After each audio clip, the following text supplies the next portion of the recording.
Hey, everybody. Welcome back to the show. We are 12 days out. I'm already getting it wrong. We are 11 days out. I stand corrected from the biggest election, and I think quite literally our lifetimes. And I know I've said it every day, and it is because it's true. So we are 11 days out. Have you voted yet? Did you do the early voting? Are you going to the polls on election day? Let me know, guys. What if you voted earlier? If you're waiting until election day to do your vote. So today, guys, I want to talk about there's more insane rhetoric, dangerous rhetoric, I think, coming from the Kamala Harris campaign. We're gonna dive into that today. And what will the Democrats in the swamp do if and when Harris loses? And should we be concerned about that? And then also, Trump is going to be on Joe Rogan's podcast today, and I want to talk about that briefly because I kind of wonder how that's going to go, and I don't think it's going to go quite the way people think. So we're going to talk a little bit about that today as well. But before we get started, guys, just a friendly reminder: today is official launch day. I'm super excited that the new book, We the Puppets, the audience for the best illusion ever performed, is officially launched today. So what does that even mean? Well, it means, because it was published, it was put out on the Amazon platform. It was published through KDP, which is Amazon's publishing arm of their company. So what does it mean to launch? It just means that today is the official day that I start talking about it. I did a soft launch a day or two ago, and a lot of you have already went out and picked up a copy of the book. Thank you from the bottom of my heart from doing that. You've already pushed it, guys, to number one in new releases in political leadership, and you almost pushed it to number one in two categories. So thank you. It means the world to me.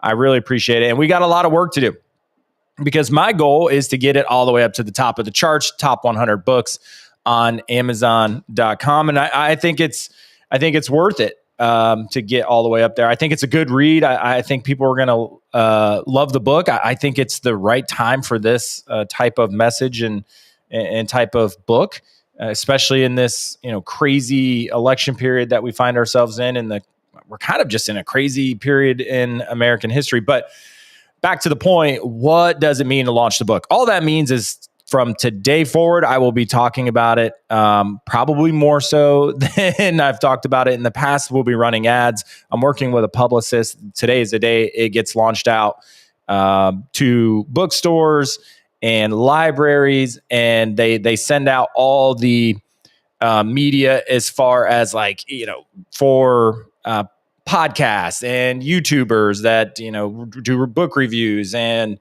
YouTubers that have political shows and podcasters that have political shows. And it gets sent out into the world officially. That's what happens on the day of launch. So you guys are going to hear me talk about it for a while now. And hopefully, I don't wear it out too much, but I'll bring it up after today. I'll probably just bring it up real quick and then move on. But I really appreciate your guys' support. It means the world to me. But if you haven't gotten a copy of We the Puppets, go out to Amazon.com today. Just search We the Puppets and it should pop up, or you can search We the Puppets by Justin Staten and it will also pop up. So again, guys, I appreciate you for helping me get it to the top of the charts. We got a little room to grow there. I'm going to try to get it into the top 100. And a funny story, so yesterday I was looking what are the top 100 books on Amazon.com right now? And, there was some usual suspects out there. There was, there was a James Patterson book out there, which I think is going to do really, really well. He's an amazing author. But I was going down the list and I came across the fact that Brown Bear, what do you see? Right? Brown Bear, what do you see? You guys remember that book from elementary school 30 years ago? It was number 47 on the charts of top books on Amazon.com. And I was like, you got to be crazy. I'm right now, I have to beat Brown Bear. It's like that. I remember reading that book, and I remember reading that book to my kids, 10 years ago, or 8 years ago, I guess, 9 years ago. But it's been out for forever, and it's still selling a lot of copies, which I think is amazing. So I found Brown Bear, but then I was like, what, Brown? And I just happened to look up, my eyes just happened to go up on the page, and I saw there were multiplication flashcards that were sitting at number 42 on the top 100 books chart. And I was kind of like, what is this? Should these even be on the chart for books, for top books on Amazon right now, flashcards? And it was like, man, like a very humbling experience to see that not only are you getting a book that is like 30 years old from your childhood still on the charts, because it makes you think, like, is your book still going to be on the charts 20, 30 years from now? Like Brown Bear was that influential. And I think maybe most of all of our childhoods.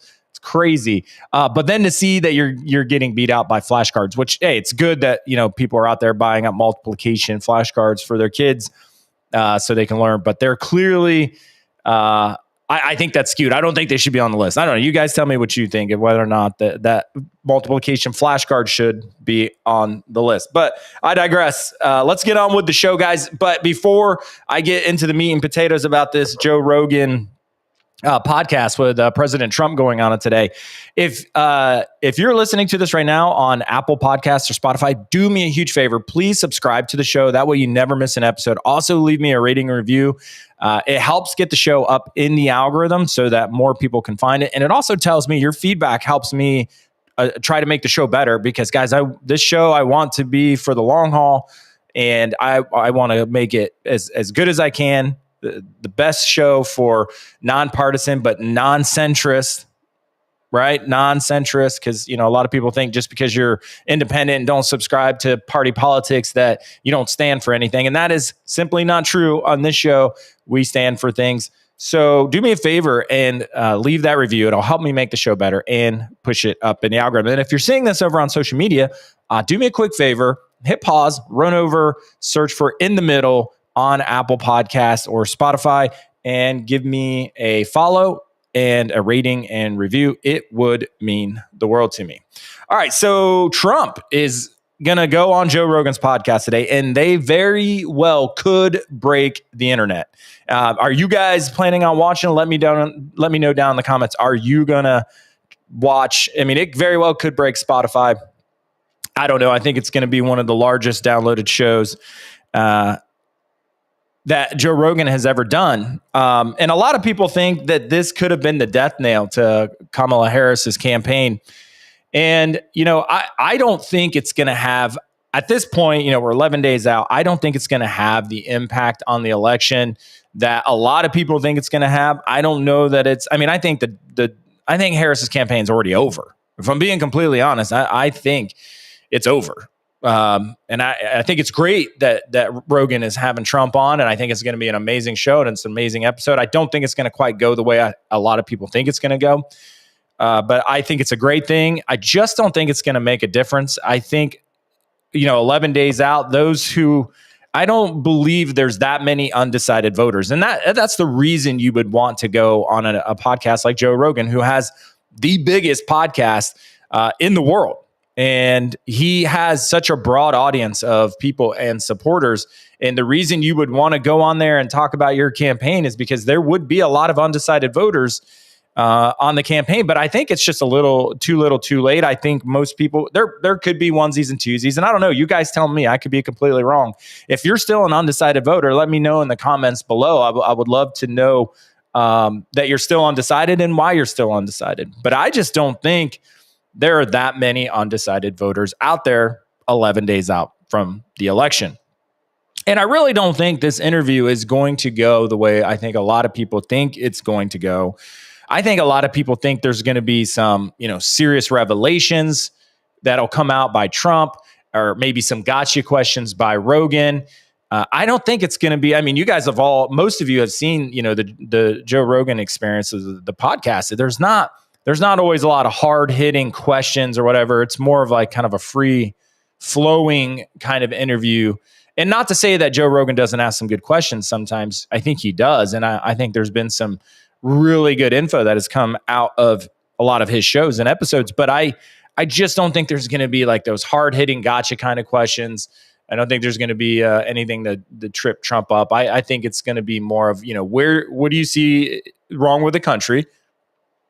And I think the answers that you're going to get from Trump are, the typical, the things you've been hearing on the campaign trail. That's, it's just going to be, this is what I see wrong with the country. How are you different than your opponent? Right. And we already know how that is. And so, I think you get that from Trump. But I just think it's going to be pretty basic meat and potatoes kind of interview, I think. So although I think it's going to be one of the biggest podcasts of the year and maybe in Joe Rogan's history of his show, I just don't think it's going to have some major impact on the election. And I think it's too little too late. If you were doing it to try to get undecided voters, I think most people are decided at this point. I really do. We're 11 days out, and I think most people are decided. And guys, I'm just going to pause for 1 second on the live feed. And if you're listening to this on Apple or Spotify, I apologize, but I've got this little heater that sits underneath me, and my feet are on fire, so I have to turn it off. Give me 1 second. Oh, woo. Yeah, gosh, it was like roasting my feet. And so I'm like, I can't keep going. My feet are on fire. Anyway, I apologize. I should have thought of that before I hit play.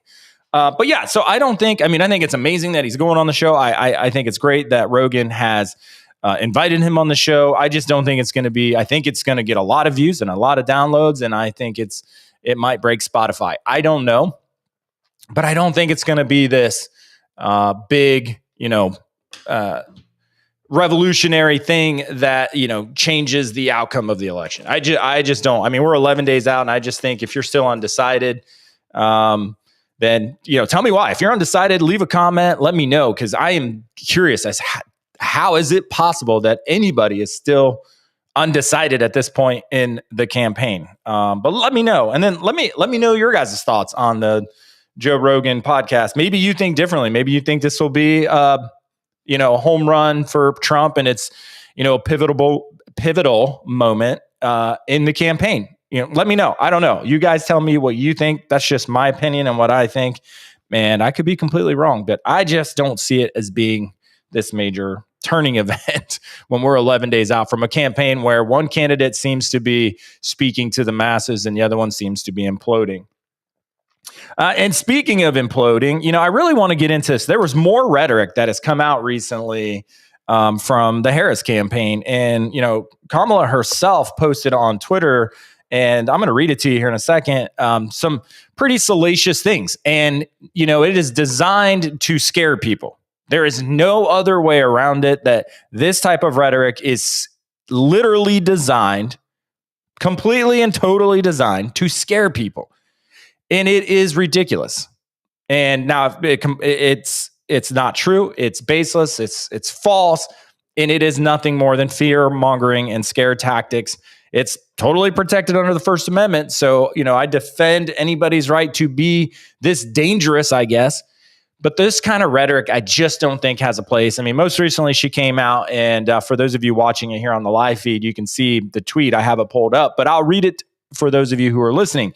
She says, and I quote, "Donald Trump is out for unchecked power. He wants a military like Adolf Hitler had, who will be loyal to him, not our Constitution. He is unhinged, unstable, and given a second term, there would be no one to stop him from pursuing his worst impulses."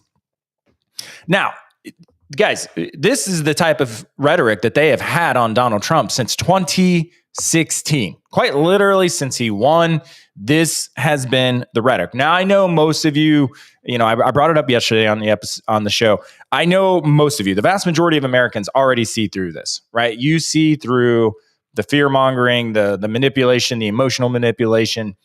But guys, this has been the rhetoric for years. So much so that Trump has had to dodge 2 assassination attempts already.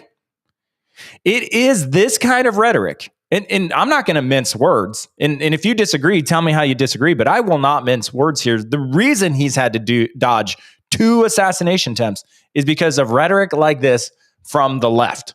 from Kamala Harris, from her campaign, and from the entire left of Congress and the bureaucracies, everybody Trump fired, et cetera, et cetera, et cetera. And it's dangerous. This is the rhetoric that makes a 20-something-year-old, male climb on a roof at a campaign rally and try to shoot the man. It is irresponsible. It is absolutely absurd, and they know what they're doing. And I know that the vast majority of you out there see this for what it is, that you don't believe it, that you see through their fear-mongering and their emotional manipulation of people, because that's all they know how to do, guys. That's all they know how to do is emotionally manipulate you. That's it. That's all they know how to do. That's their entire platform. But guys, there are still a lot of people out there that believe this stuff, that genuinely believe, that Trump will turn into a Hitler-like person. And that's absurd. It is absolutely absurd that this would be your talking points when we're still 11 days out from the election. I mean, because think about why do they do it? It's because what is easy to hate and disagree with? Somebody like Hitler, right? We've been bombarded over the years with, the imagery of World War II and the things that Hitler did in Nazi Germany and what he did to the Jews and in the Holocaust. We've been bombarded with those images our entire lives. And so when you say the name Adolf Hitler, you know what you're inciting. You're bringing up all these visuals of, a dictator who's like foaming at the mouth as he gives a speech and pumping his fist and, just looks totally crazy. And, then decided to kill millions of people, decided to gas and murder millions of people. Those are the visual cues that you're trying to lean on by describing Trump as Adolf Hitler. Because it's easy to hate somebody that was hateful, right? It's easy to hate. It's easy to manipulate somebody's brain around hating hate, because who doesn't hate hateful people, right? Who doesn't disagree with hateful people? We all do, right? It's easy to hate hate.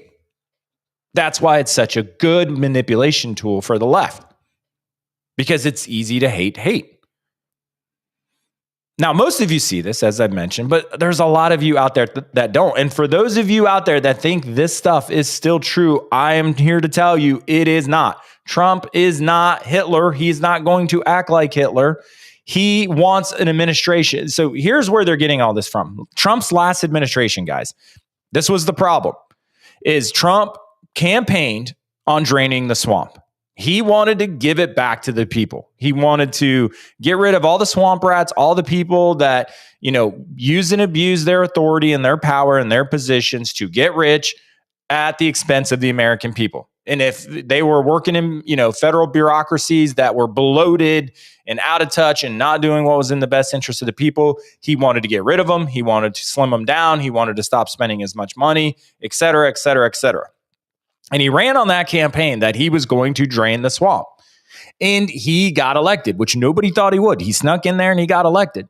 But from day one, everybody and their brother, all the swamp rats and their cousins, were fighting to make sure Trump was unsuccessful at draining the swamp. And for those of you with the short-term memory problems, because I know there's a lot of us out there that do, that is exactly what happened from day one. From day one, it was this, Russia collusion hoax. Then Trump, being a novice, a freshman at governing, right, came in. He had to take the word of advisors on who should I hire for this? Who should I put in for this? Which general should be, promoted and pushed up? Because guys, when you get into the general ranks, it's all politics in the military. When you get into the general ranks, moving up to your 2-star, 3-star, 4, it's not just based off your performance review and how many push-ups you can do. Like, it is all politics. So Trump had to rely on people to, who do I put at the heads of all these departments? Who do I put at the head of Homeland Security? Who do I bring into my own White House as chief of White House counsel, for example?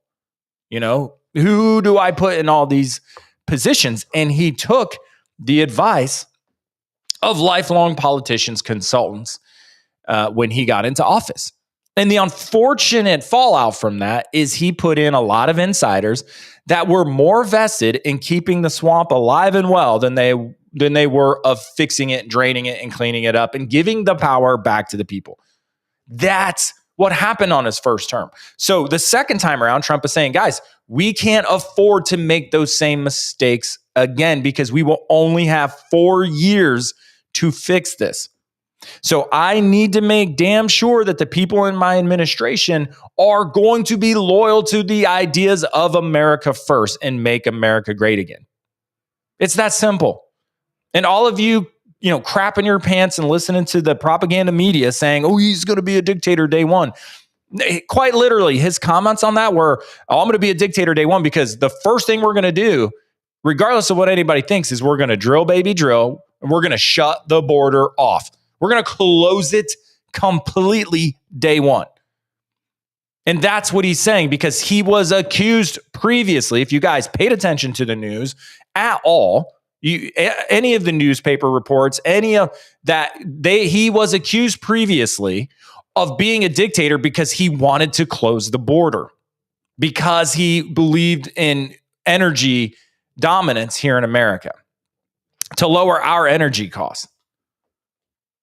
So when you're being accused of that makes you a dictator, he's telling you, he's throwing it back in your face saying, for the person that wrote the article saying, hey, I'm going to be a dictator day one because I'm going to shut the border off. And you all think, all you crazies out there think that doing these types of things like shutting the border down, closing it completely, you're nobody in or out, and drilling here in America and opening up reserves and more permits and the Keystone Pipeline and all of that, you think that's being a dictator. You think that's dictatorial. So if you think that's what it is, then okay, that's what I'm going to be on day one. I'm going to, with an iron fist, slam it down and say, day one, as soon as I get done swearing on that Bible and giving my speech, I'm driving over to the White House and I'm signing those executive orders. We're going to shut the border off completely. He's explained that in detail. But see, you guys only watch the clipped up shit that the mainstream propaganda media give you. And then you come out here waving your fist at everybody and thinking everybody around you is stupid for supporting this man when you're the one who doesn't even take the time to watch 10 minutes of video. You just spoon feed in all the talking points of the mainstream media. And that's why you are uninformed. You're especially, and you think you need to be informed on all politics, all of Washington, D.C., and you're missing the point that you're so ill-informed on Donald Trump. But this rhetoric, guys, has to stop. I think it's inappropriate. I think it's irresponsible of Harris. And I think it's why she's losing. I think this kind of rhetoric, calling Trump Hitler, and it's only going to get worse, guys. It's only going to get worse. But I think this rhetoric is why she is losing, because she has no substance to her campaign. It's Trump, Trump, Trump, Trump, Trump, hate Trump, Trump, hate Trump. And if the whole idea, the whole main thesis of your campaign is Trump, Trump, Trump, then, and you don't have any substance to run off of, substantive policies, then isn't it quite obvious that Trump is the candidate to go with? When the other side, all they can do is Trump, Trump. I mean, Trump lives literally rent-free in their head. And their whole reason to be in office is Trump, right? But you guys still don't see it yet. And I think that's why they're losing. But it's got to stop. It's definitely got to stop. So what are these guys going to do in the event that Harris loses the campaign? What's the swamp going to do? What are the Dems going to do? And, I've got my prediction, and I think I want to share it with you. Reluctantly, I think I want to share it with you guys today because I want to get your thoughts, and I want to know what you guys think is going to happen. Already, there's reports coming out that for whatever reason, Homeland Security, and I don't know why, but they've decided to do a large-scale cybersecurity exercise in Georgia the day of the election. This is not conspiracy theory. Like, you can literally go over to the Homeland Security website, check it out for yourself. It's going to be in Atlanta. So they're holding a Homeland Security conference on critical infrastructure November 6th and 7th. Okay. But the day before, they will be doing a large scale cybersecurity exercise. Like, who in their right mind would think that conducting a large scale cybersecurity exercise on election day is a good idea? Anybody? Right? Like, anybody think that's a good idea? But apparently, our current Homeland Security does. And so it got me thinking, like, what are the Dems and the swampy swamp rats willing to do if they see that Harris is not going to win this thing? Because, guys, trust me when I say they don't want Trump. And the reason they don't want Trump isn't because he's going to become Hitler. It's because he's literally going to shut it down. He's going to shut down the system that they've been gaming, right, to get wealthy and get more influence in the world, to keep their elite status, to make money off the American people's backs. He's going to shut that down. That's his whole mission, is to give the power back to the people. But these guys don't want to give up power because, I mean, think about it. They get driven around in nice SUVs. They get great salaries. They get great benefits. They get treated like they're important and special in their echo chamber there in DC. They get kickbacks. They get to, invest in companies and stocks because they know where the contracts are going. I mean, think about it, guys. It's a great lifestyle. And then when they're out of office, they'll get picked up. It's a revolving door. And I talk about it in my book. You guys should pick up a copy. But it's a revolving door. They'll get picked up at some company, get a board seat, et cetera, and shares. Guys, it's all influence peddling. It's 100% all elitist influence peddling, and they don't want to give up the power. And I think they will do almost anything to keep it. And that is exactly why people love Trump, because the people who have woken up in this country and see that DC is nothing but elitist influence peddling want Donald Trump. And Donald Trump knows it. Donald Trump sees it. Donald Trump has seen it for years and finally decided to do something about it because it got out of control. And that is why people are voting for him, because they see it. But these people, the swamp rats, guys, they do not want to give up the power in DC. Not even a little bit do they want to give up the power in DC. So they're not going to. And it kind of makes you, when you see stuff like this, and this is not make-believe, guys, the Homeland Security is doing a large-scale cybersecurity exercise on the day of election, November 5th, of all days. So what is it that they could possibly do? Well, I'm going to give you what I think, my prediction. That was a long-winded intro to say, here's what I think they're willing to do. Almost anything. I think if they see that it is going to be a blowout and there is no way that Harris is going to get the votes to win, and there's no way that you can do the same trick that you pulled in 2020 where you stop counting and then all of a sudden, boom, you dump a bunch of mail-in ballots, right? That came out of nowhere. Oh, we just realized we had these laying in the back. We forgot to count them. Here we go. When they realize that the margin is so big, because I think it's going to be at this point. I mean, early voting data suggests that. Trump's rise in the polls suggests that. I'm not saying it's going to be a red wave. I'm not saying but it could be a blowout. Like, it could be too big to rig, right? And I think if that happens, when that happens, and again, you guys got to get out and vote, right? So don't hit the brakes just because there's momentum. Like, you got to get out to vote. You got to take 10 people to get out to vote. You got to drive people to the polls if you've already voted. Like, everybody do their part. But I think once they see that it's too big, right, and there's no coming back, I think they're willing to do anything. I think they're willing to crash systems, cyber security systems. I think they're going to incite more violence. I think they're going to try to create some, racial violence in America, because that seems to be the go-to, right? Like, some bad cop, crazy person does something somewhere, and then they incite the black community, which I don't think the black community is going to fall for it anymore. I think they finally see, like, the ploy, right? But I think they could incite violence, and try to get us to separate again and divide, because we are the least divided, guys, we have been in a long time. And it is amazing that we're all coming together, black, white, Hispanic, Asian. I mean, you guys just go look out on social media, you'll see it. We're coming together. We see through the swamp rats and the liberal agenda. We see through the Democrats and the power that they're trying to take and keep. Like, we see it, and we're uniting. And I think they may try to incite some things to try to divide us again. So I don't think anything. I don't think anything should be. I don't think anything's beneath the Democrat Party. Is where I'm going with that. I think they will try anything to make sure that if Trump wins this thing, that he is unsuccessful, that the country gets driven apart, that we, the citizens, get divided again, and that Trump fails to drain the swamp. Because that's all that. They don't care about Trump, guys, and they don't care about you. They care about keeping their power and their prestige. That's all that matters to these guys.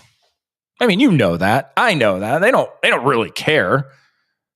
They just don't want to lose everything that they have now, which is, the keys to the Cadillac. We have a huge country with a lot of economic success, and, they get to benefit from that. They're not going to give that up. They're not going to give that up. So I think they will pull out all the stops. I think you could see, you guys remember back when the weather balloons were flying overhead? You remember when we had those sporadic electrical grid outages and the attacks on some substations throughout the Southeast United States? You guys remember when we had outages on the cell networks? Do you guys remember all of that back 6 months ago, 7 months ago? Part of me thinks that was a dry run. So guys, don't be, I guess what I'm saying is don't be surprised or scared or freak out if you see mass outages on, around, or after Election Day.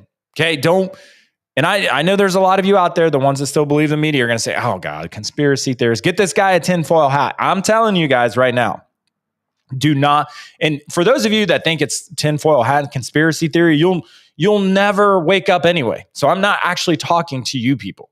I'm talking to those of you that know what I'm saying, that are awake, fully awake. You see everything our government does to manipulate them versus us.